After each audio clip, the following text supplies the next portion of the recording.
नमस्कार। ये महाभारत कथा पूरी तरह से वेद व्यास महाभारत के ऊपर आधारित है। यदि आप इसका निरंतर श्रवण करते रहना चाहते हैं तो इस चैनल को सब्सक्राइब जरूर कर लें और आगे आने वाली सभी पॉडकास्ट के नोटिफिकेशन के लिए बेल आइकन को भी जरूर से प्रेस कर दें।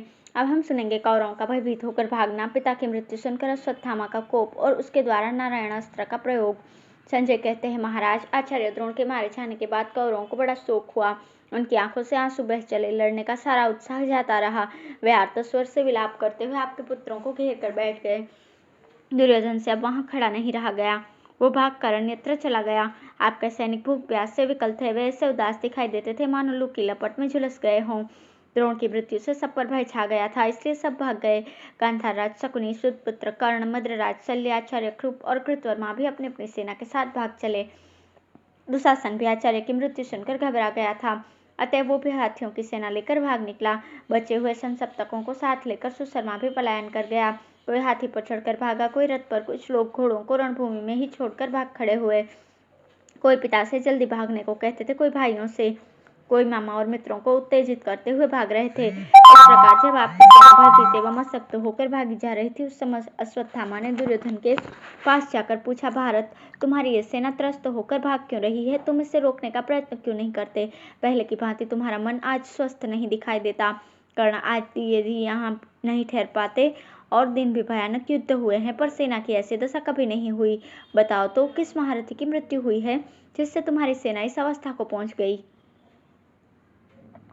द्रोणपुत्र का यह प्रश्न सुनकर भी दुर्योधन उस घोर अप्रिय समाचार को मुंह से नहीं निकाल सका, केवल उसकी ओर देखकर आंसू बहाता रहा। इसके बाद उसने कृपाचार्य से कहा, आप ही सेना के भागने का कारण बता दीजिए। तब कृपाचार्य बारंबार विषादमग्न होकर अश्वत्थामा से द्रोण के मारे जाने का समाचार सुनाने लगे। उन्होंने कहा, तात, हम लोग आचार्य द्रोण को आगे रखकर पांचाल राजाओं से संग्राम कर रहे थे। उस युद्ध में जब बहुत से कौरव योद्धा मार डाले गए तो तुम्हारे पिता ने कुपित होकर ब्रह्मास्त्र प्रकट किया और भल्ले नामक बाणों से हजारों शत्रुओं का सफाया कर दिया। उस समय काल की प्रेरणा से पांडव के कई मत्स्य और विशेषतः पांचाल वीरों में से जो भी द्रोण के रथ के सामने आए वे सब नष्ट हो गए। फिर तो पांचाल योद्धा भाग खड़े हुए, उनका बल और पराक्रम धूल में मिल गया। वे उत्साह खो बैठे और अचेत से हो गए। उन्हें द्रोण के बाणों से पीड़ित देखकर पांडवों की विजय चाहने वाले श्री कृष्ण ने कहा, ये आचार्य द्रोण मनुष्यों से कभी नहीं जीते जा सकते। औरों की तो बात ही क्या है, इंद्र भी इन्हें परास्त नहीं कर सकते। मेरा ऐसा विश्वास है कि अश्वत्थामा के मारे जाने पर ही लड़ाई नहीं कर सकते, इसलिए कोई जाकर इन्हें अश्वत्थामा की मृत्यु की झूठी खबर सुना दे। यह बात और सबने तो मान ली, केवल अर्जुन को पसंद नहीं आई। युधिष्ठिर ने भी बड़ी कठिनाई से इसे स्वीकार किया। भीम ने लजाते लजाते तुम्हारे पिता के सामने जाकर कहा, अश्वत्थामा मारा गया, पर उन्होंने इस पर विश्वास नहीं किया। इसी बीच में भीम ने मालवा के राजा इंद्रवर्मा के अश्वत्थामा नामक हाथी को मार दिया। इसे युधिष्ठिर ने भी देखा। द्रोण ने सच्ची बात का पता लगाने के लिए राजा युधिष्ठिर से पूछा, अश्वत्थामा मारा गया या नहीं? मिथ्या भाषण में कितना दोष है ये जानते हुए भी युधिष्ठिर ने कह दिया, अश्वत्थामा मारा गया, परंतु हाथी। अंतिम वाक्य उन्होंने धीरे से कहा, जिसे तुम्हारे पिता सुन नहीं सके। अब उन्हें तुम्हारे मरने का विश्वास हो गया। वे संताप से पीड़ित हो गए। अब युद्ध में पहले का सा उत्साह न रहा। उन्होंने दिव्यास्त्रों का परित्याग कर दिया और समाधि लगाकर बैठ गए। उस समय धृष्टद्युम्न ने पास जाकर बाएं हाथ से उनके केश पकड़ लिए और उनका सिर धड़ से अलग कर दिया। सब योद्धा पुकार पुकार कर कह रहे थे, न मारो न मारो। अर्जुन तो रथ से उतरकर उसके पीछे दौड़ पड़े और बांह उठाकर बारंबार कहने लगे, आचार्य को जीवित ही उठा लाओ, मारो मत। इस प्रकार सब लोग मना करते ही रह गए, परंतु उस नृशंस ने तुम्हारे पिता को मार ही डाला। उनके मारे जाने पर हमारा उत्साह भी जाता रहा, इसलिए भाग रहे हैं। धृतराष्ट्र ने पूछा, संजय, आचार्य द्रोण को मानो वारुण, अग्नि, ब्रह्म, इंद्र और नारायण अस्त्र का भी ज्ञान था। वे धर्म में स्थित रहने वाले थे, तो भी धृष्टद्युम्न ने उन्हें धर्मपूर्वक मार डाला। वे शस्त्र विद्या में परशुराम की और युद्ध में इंद्र के समानता रखते थे। उनका पराक्रम कार्तवीर्य के समान और बुद्धि बृहस्पति के तुल्य थी। वे पर्वत के समान स्थिर और अग्नि के समान तेजस्वी थे। गंभीरता में समुद्र को भी मात करते थे। ऐसे धर्मनिष्ठ पिता को धृष्टद्युम्न के द्वारा धर्मपूर्वक मारा गया सुनकर अश्वत्थामा ने क्या कहा? संजय कहते हैं, पापी धृष्टद्युम्न ने मेरे पिता को छल से मार डाला है। सुनकर अश्वत्थामा पहले तो रो पड़ा, उसकी आंखों से आंसू बहने लगे, मगर फिर वो रोष से भर गया। उसका सारा शरीर क्रोध से तमतमा उठा। बारंबार आंखों से आंसू पोंछता हुआ वो दुर्योधन से बोला, राजन, मेरे पिता ने हथियार डाल दिया था, तो भी उन नीचों ने उन्हें मरवा दिया। इन धर्मध्वजियों का किया हुआ पाप आज मुझे मालूम हो गया। युधिष्ठिर ने भी जो नीचतापूर्ण क्रूर कर्म किया है उसे भी सुन लिया।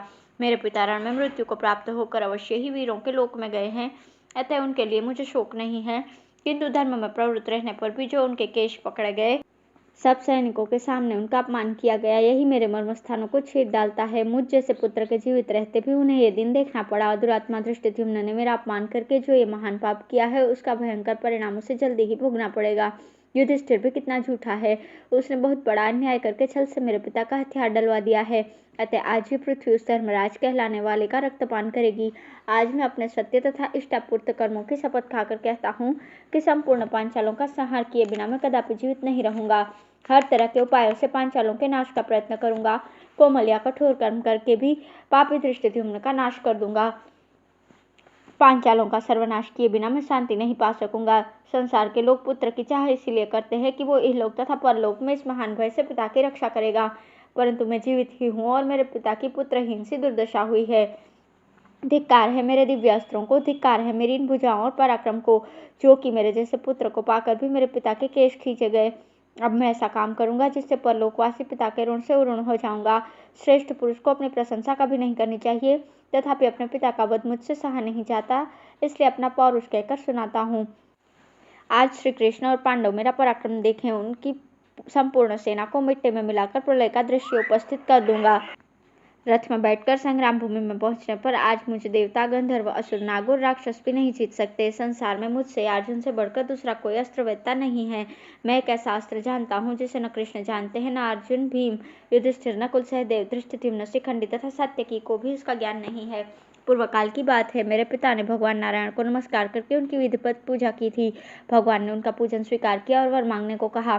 पिता ने उनसे सर्वोत्तम नारायण अस्त्र की याचना की। तब भगवान बोले, मैं ये अस्त्र तुम्हें देता हूँ। अब युद्ध में तुम्हारा मुकाबला करने वाला कोई नहीं रह जाएगा, किंतु ब्राह्मण, इसका सहसा प्रयोग नहीं करना चाहिए, क्योंकि यह अस्त्र शत्रु का नाश किए बिना नहीं लौटता, अवध्य का भी वध कर डालता है। इसको शांत करने के उपाय ये हैं: शत्रु अपना रथ छोड़कर उतर जाए, हथियार नीचे डाल दे और हाथ जोड़कर इसकी शरण में चला जाए, और किसी उपाय से इसका निवारण नहीं होता। यह कहकर उन्होंने अस्त्र दिया और मेरे पिता ने उसे ग्रहण करके मुझे भी सिखा दिया था। भगवान ने अस्त्र देते समय यह भी कहा था कि तुम इस अस्त्र से अनेकों प्रकार के दिव्यास्त्रों का नाश कर सकोगे और संग्राम में बड़े तेजस्वी दिखाई दोगे। ऐसा कहकर भगवान अपने परम धाम को चले गए। ये नारायण अस्त्र मुझे अपने पिता से मिला है। इसके द्वारा मैं युद्ध में पांडव, पांचाल, मत्स्य और केकयों को मार भगाऊंगा। पांडवों को अपमानित करके अपने संपूर्ण शत्रुओं का विध्वंस कर दूंगा। ब्राह्मण और गुरु से द्रोह करने वाले पांचाल कुल कलंक धृष्टद्युम्न को भी आज जीवित नहीं छोड़ूंगा। अश्वत्थामा की बात सुनकर कौरवों की भागती हुई सेना लौट पड़ी। सभी महारथियों ने बड़े बड़े शंख बजाने शुरू किए। भेरी बज उठी, हजारों नगारे पीटे जाने लगे। उन बाजों की तुमुल ध्वनि से आकाश और पृथ्वी गूंज उठी। मेघ की गंभीर गर्जना के समान उस तुमुल नाद को सुनकर पांडव महारथी एकत्र होकर परामर्श करने लगे। इसी बीच में अश्वत्थामा ने आचमन करके दिव्य नारायण अस्त्र को प्रकट किया। धन्यवाद।